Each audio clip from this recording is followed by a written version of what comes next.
Hey everyone, ए markets के traders, ए markets के partners, आपका बहुत बहुत स्वागत है यहाँ पे। मैं ऋषभ, ए मार्केट का एनालिस्ट। आज हम बात करेंगे डेली फॉरेक्स मार्केट एनालिसिस, जिसमें हम देखेंगे ग्लोबल मार्केट ट्रेंड्स किस तरीके से बने हुए हैं, ग्लोबल इन्वेस्टर्स का सेंटिमेंट किस तरीके का है, साथ ही साथ जियो पॉलिटिकल टेंशन उसका मार्केट पे किस तरीके का नतीजा आ सकता है, और अंत में ये समझने की कोशिश करेंगे कि आगे की रणनीति किस तरह की बनाई जाए। अगर आप चैनल पर नए नए आए हैं तो सब्सक्राइब करिए, बेल आइकन दबा दीजिए ताकि जितने भी वीडियोस आएंगे उसके नोटिफिकेशंस मिलते रहेंगे। शेयर, लाइक, सब्सक्राइब करना मत भूलना। चलिए शुरू करते हैं, नजर डालते हैं डॉलर इंडेक्स पे। तो यहाँ पे आप देखेंगे कल के सेशन में भी बेरिश मोमेंटम कंटिन्यू होता हुआ नजर आया एंड आज भी, और काफी स्ट्रॉन्ग क्लोज है। लो इक्वल टू क्लोज है, मतलब लो के ऑलमोस्ट पास जाके क्लोजिंग दिया है। और आज भी अगर ओपनिंग देखेंगे तो flattish opening and throughout this and then after लगातार एक डाउनवर्ड ट्रेंड कंटिन्यू करता हुआ नजर आया। अभी थोड़ा बाउंस करता हुआ नजर आ रहा है, बट उम्मीद काफी है कि एक बार कंटिन्यू करेगा। हमने क्लियरली बताया था कि हम 98-97.800 का लेवल एक्सपेक्ट कर रहे हैं एंड वो आप देखिए, और एवरेज को रीटेस्ट करने की प्रोबेबिलिटी है। आप देखिए लगा एग्जैक्टली सेम टू सेम वैसे ही होता हुआ नजर आ रहा है। कल हमने एक शॉर्ट ट्रेड भी इनिशिएट किया था जिसका हमको ऑलमोस्ट रिवॉर्ड देके गया है। 1:2.5 से ज़्यादा रिस्क रिवॉर्ड है एंड ये हमको ये ट्रेड इजीली एक अच्छा रिवॉर्ड देके गया। अभी भी उम्मीद है कि ये एक और लो बनाएगा, देखेंगे।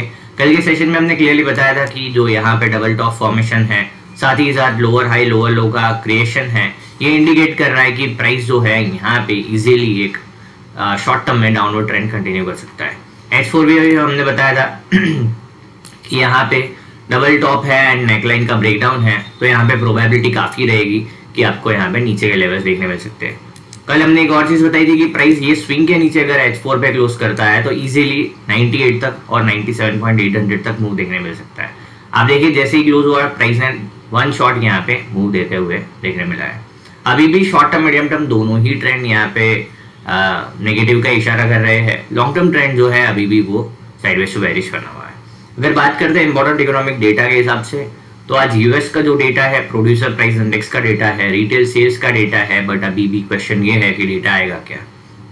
साथ ही साथ यूरोपियन सेंट्रल बैंक के जो प्रेसिडेंट लगाड़े हैं उनकी स्पीच है एंड बैंक ऑफ कनाडा के गवर्नर की स्पीच है। तो आज ये इंपॉर्टेंट डेटा में ये हाई इम्पैक्टेड डेटा है जो मार्केट को उथल पुथल कर सकते हैं। डॉलर इंडेक्स का तो हमको व्यू पता चला। अब हम देखेंगे यूरो यूएसडी पे।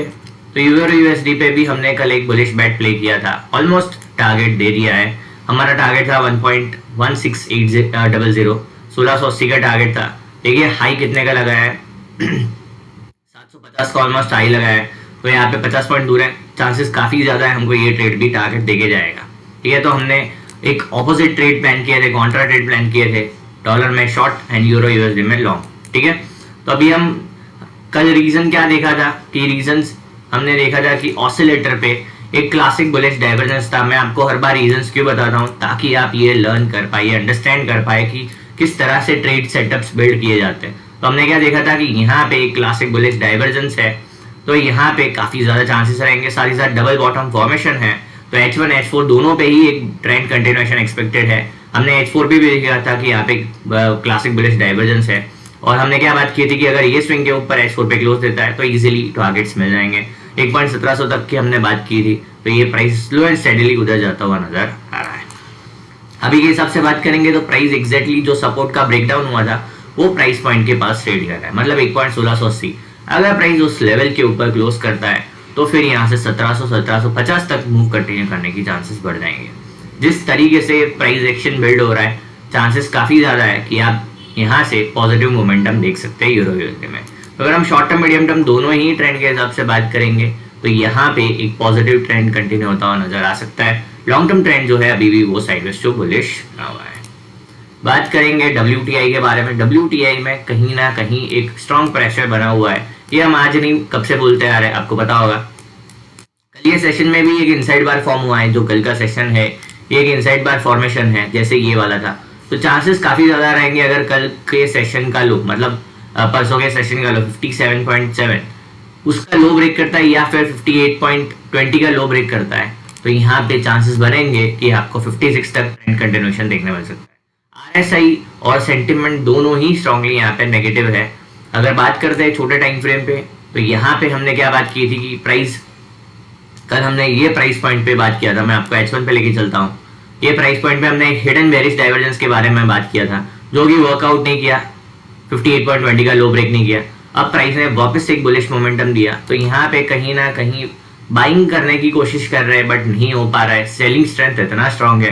कल हमने क्या बात की थी कि प्राइस ये जोन में आता है तो यहाँ पे आप एक सेलिंग के ट्रेड्स इनिशिएट कर सकते हो। यहाँ पे काफी ज्यादा चांसेस है, अगर आप यहाँ पे देखेंगे तो यहाँ पे एक क्लासिक बेरिश डाइवर्जेंस बनता हुआ नजर आ रहा है, सॉरी हिडन बेरिश डाइवर्जेंस बनता हुआ नजर आ रहा है, जो कि इंडिकेट कर रहा है कि यहाँ से डाउन ट्रेंड कंटिन्यू करने के काफी ज्यादा चांसेस बनेंगे। तो short term, medium term, long term तीनों ही ट्रेंड यहाँ पे बेरिश की ओर इशारा कर रहा है। अगर हम फिबोनाची प्लॉट करते हैं तो वो और क्लियर हो जाएगा। अगर हम फिबोनाची प्लॉट करेंगे तो प्राइस जो है उसने 78.6 फिबोनाची का लेवल ब्रेक कर दिया है। जब भी ये लेवल ब्रेक होता है चांसेस बढ़ जाते हैं कि पूरा का पूरा स्विंग ही रिट्रेस हो जाए, मतलब कवर हो जाए। तो उस चक्कर में 56 का टारगेट आना बहुत बहुत इजीली पॉसिबल है। तो जो अगर आप मंदी खेलना चाहते हैं तो ऑयल आपके लिए काफी अच्छा असेट है अभी के लिए, जो आप सोच सकते हैं। बात करते हैं गोल्ड के बारे में। गोल्ड में मतलब एक धारी मूव है, ये वन शॉट मूव है। अगर हम हाई के बारे में बात करेंगे तो हाई लगा है 4241.82, ऑलमोस्ट ये हाई लग गया है। वन साइडेड मूव है। इस पॉइंट पे करना क्या चाहिए? सबसे इंटरेस्टिंग बात है कि यहाँ पे एग्जिस्टिंग ट्रेड, अगर लॉन्ग ट्रेड है तो प्रॉफिट बुकिंग करना चाहिए, ट्रेलिंग करना चाहिए। कल हमने H1 पे बताया भी था कि जो ये स्विंग्स है, जो हायर स्विंग्स है, वहां पे आप आपके प्रॉफिट्स को ट्रेल करो, ताकि आप अगर प्राइस ऑल ऑफ सडन गिरता भी है तो आप स्टॉप आउट होंगे तो आप प्रॉफिट में निकलेंगे। तो एग्रेसिव बुकिंग पे आपको फोकस करना है। साथ ही साथ अगर आप शॉर्ट खेल रहे हैं तो आप देखिए कल यहाँ पे जिसने भी मैंने भी शॉर्ट खेला था, यहाँ पे क्विक बुक किया। यहाँ पे ऐसे शॉर्ट्स अगर आप प्ले करते हैं तो आपको क्विक बुकिंग पे फोकस करना है, क्योंकि जब रिवर्सल ट्रेड खेल रहे हैं और वो भी आप कॉन्ट्रा ट्रेंड के अगेंस्ट में, तो आपको सर्जिकल स्ट्राइक जैसे होती है ना, वैसे आपको एकदम आके खत्म करके फटाफट निकलना पड़ेगा। वैसे ही क्विक ट्रेड लेके क्विक एग्जिट लेना पड़ेगा। तो ट्रेंड के साथ है तो आप आराम से बैठिए, ट्रेंड के अगेंस्ट में है तो आपको क्विक बुकिंग सीखना पड़ेगा, एग्रेसिव बुकिंग सीखना पड़ेगा। अब यहाँ पे बात करते हैं जो hidden bearish classic bearish divergence है, वो यहाँ पे कंटिन्यू होता हुआ नजर आ रहा है, बट अभी तक कंफर्म नहीं हो रहा है, ताकि एक भी स्विंग का लो ब्रेक नहीं हुआ है, ना ही लोअर लो फॉर्म हुआ है। तो ये इंडिकेट कर रहा है कि भाई यहाँ पे अभी तक बुल्स चार्ज कर कंट्रोल कर रहे हैं। जिस भी टाइम पे वाले टाइम फ्रेम पे जो प्रीवियस स्विंग है वो ब्रेक करेगा, भाई लोअर हाई फॉर्म करेंगे, तो यहाँ पे प्रोबेबिलिटी बनेगी कि 4060 4050 का लेवल आप देख सकते हैं। और हमारा अनुमान है कि आप 2 से 3 सेशन में 4060 का लेवल देखेंगे, जो कि काफी एग्रेसिव अनुमान है, बट हम 3000 से बोलते आ रहे हैं कि 4000 आएगा। 4000 बाहर कर दिया, 4200 आ गया। अब यहाँ से हम बोल रहे हैं कि 4060 जल्दी आएगा, तो आप देखेंगे काफी जल्दी आपको देखने मिल सकता है। H1 H4 दोनों पे ही यहाँ पे एक बेरिश डाइवर्जेंस फॉर्म हुआ है, क्लासिक बेरिश डाइवर्जेंस, बट ये एक्टिव नहीं हुआ है। आप देखिए यहाँ पे हैंगिंग मैन बना, यहाँ पे हैंगिंग मैन बना, बट हैंगिंग मैन कंफर्म कब होता है? जब फॉलो थ्रू आता है। एक भी पॉइंट पे फॉलो थ्रू नहीं आया, मतलब जब तक फॉलो थ्रू नहीं आता है तब तक हैंगिंग मैन का कोई इंपॉर्टेंस नहीं रहेगा। बट अभी चांस बन सकते हैं कि यहाँ पे प्राइस बहुत जल्दी एक टॉप आउट साइन दे, तो वेट करेंगे। आपको एक आइडिया दिया कि प्रीवियस स्विंग, मतलब जो प्रीवियस स्विंग है उसके ब्रेकडाउन का आप कंफर्मेशन का वेट करिए, एंड यहाँ से आप फिर ट्रेंड का प्लान कर सकते हैं। सो गोल्ड है यहाँ पे long term, short term, mid term तीनों ही ट्रेंड यहाँ पे स्ट्रांगली बुलिश है, तो यहाँ पे डेफिनेटली आप उस तरीके से सोच सकते हैं। फाइनल पेयर के बारे में बात करेंगे, इथेरियम यूएसडी। इथेरियम यूएसडी में हमने लॉन्ग ट्रेड बनाया, बट ये इनिशिएट नहीं हुआ है, एक्टिव नहीं हुआ है, एंड यहाँ पे आप देखेंगे किस तरीके का माहौल बन सकता है। हमने खास करके यहाँ पे इथेरियम इसलिए सिलेक्ट किया है, आपको आने वाले टाइम का व्यू दिखाना है। इथेरियम में काफी स्ट्रॉन्ग पोटेंशियल है, आने वाले कुछ महीने पकड़ के चलते हैं तो इथेरियम काफी बड़े मूव्स दिखाएगा आपको। उसका सबसे मेन रीजन है, अगर आप वीकली टाइम फ्रेम पे आते हैं तो यहाँ पे प्राइस ने ऑल टाइम हाई का लेवल वहां से रिजेक्शन लिया, और साथ ही साथ प्राइस का ये स्विंग है, ये वाला स्विंग, यहाँ पे प्राइस अपने को संभालने की कोशिश कर रहा है, ये जोन के आसपास अपने को संभालने की कोशिश कर रहा है। अगर ये जोन पे समझ गया तो आने वाले टाइम में आपको इथेरियम में यहाँ पे बहुत बड़ा मूव देखने मिल सकता है, जो कि आपने जैसा गोल्ड में पैराबोलिक मूव देखा वैसा ही इथेरियम में आने के चांसेस है। शॉर्ट टर्म में भी जब तक ये 3800 के ऊपर बना हुआ है, हमने 2 लेवल्स निकाले थे 3800 और 4450, जब तक इसके बीच में बना हुआ है तब तक यहाँ पे कोई भी टेंशन नहीं है। तो जैसे ही इसके ऊपर निकलता है 4450 के ऊपर, आपको 5200, 400, 6000 तक के लेवल्स देखने मिल सकते हैं शॉर्ट टर्म में। मतलब इथेरियम भी काफी अच्छा बैट यहाँ पे बना हुआ है।